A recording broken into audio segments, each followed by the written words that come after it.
ఈరోజు దేవుని వాగ్దానము.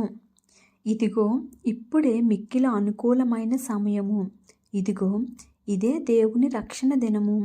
2 కొరింథీయులకు రాసిన పత్రిక 6వ అధ్యాయము 2వ వచనము. దేవుణ్ణి ఎప్పుడైతే మనం తెలుసుకుంటామో ఈయనే నిజమైన దేవుడు, ఈయనే సర్వశక్తి గల దేవుడు అని ఎప్పుడైతే మన హృదయంలో తెలుసుకుంటామో అప్పుడు దేవునికి మనము లోబడి జీవించాలి.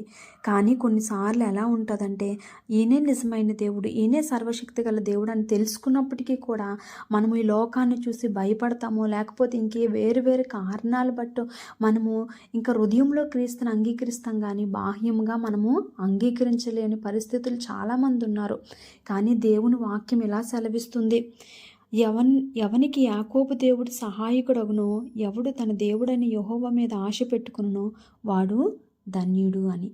అందుకే మన లోకంలో ఉన్న మనుషులు చూడవలసిన అవసరం లేదు. కానీ దేవుని నామాన్ని ఎప్పుడైతే మన హృదయంలో క్రీస్తు జన్మిస్తాడో, మనము ఈయనే సర్వశక్తి గల దేవుడని మన హృదయము మనతో చెప్తుందో, మనకి తెలుస్తుందో, అప్పుడు మనము ఈ లోకంలో ఉన్న దేని వైపు చూడవలసిన అవసరం లేదు. కానీ దేవునికి అప్పుడే మనం సరెండర్ అయిపోవాలి. అదే అనుకూలమైన సమయం అంట, అదే రక్షణ దినం అంట. అందుకే దేవుడు ఎప్పుడైతే మన హృదయంలో జన్మిస్తాడో ఆ రోజే దేవునికి మనం లోబడి జీవించాలని దేవుడు ఈ కొద్ది మాటల్లో దీవించి ఆశీర్వదించునుగాక.